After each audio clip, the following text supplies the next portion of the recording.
So Gideon Falter is a plank, is an absolute knob.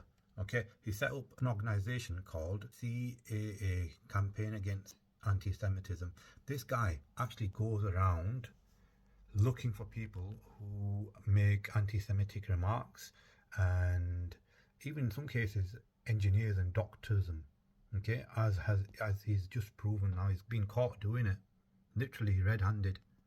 So this is him turning up to the demonstration with Mossad agents. Guess who else was a Mossad agent? Jeffrey Epstein.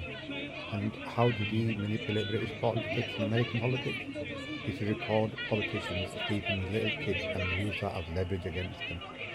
So go figure, guys. He suggested he was innocently going for a walk, came across the march and was asked to leave because he was openly Jewish. The reality was he came to the march with an entourage of 4 to 5 people and a film crew, sought to break through the stewards, physically push himself past the police in order to walk in front of the march to provoke and to try to stop it. He was trying to provoke a confrontation. That's what people need also to be aware of who Mr. Falter is and the organisation he represents. They're a deeply controversial organisation. They were highly criticised shortly after it was set up by a parliamentary inquiry into anti-Semitism. They were criticised on the basis that they were deliberately conflating anti-Semitism with legitimate criticism of the actions of the Israeli state. They've also been heavily criticised for a stream of Islamophobic comments, including smears against the Mayor of London, and for using anti-Palestinian racist rhetoric. Since the marches have begun, the organisation have tried to stop them. They've even called for the army to be brought onto the streets to stop the marches happening.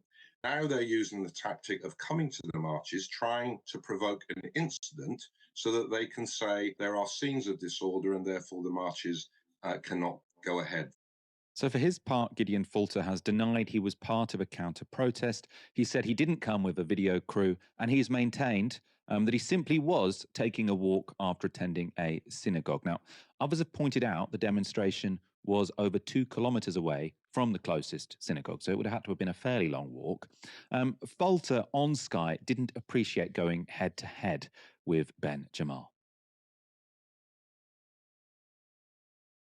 Problem with Mr. Falter's presence was not that he is openly Jewish. He's not dealing with the fact that at every single march, there are thousands of Jewish people marching, many of them in an organised... What rubbish. They're in an organised bloc, in a Jewish bloc. They are warmly welcomed at every demonstration. Some of them have put out public statements disassociating themselves with what Mr. Falter and his organisation were doing at the last march. So that's... Let him come back to you on that.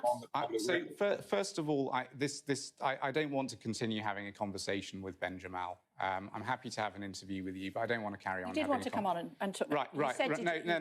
I'm not criticising UK. That you wanted to have a conversation. I did want to. Final thought from you then, Ben Jamal, if I may. Hold on one second.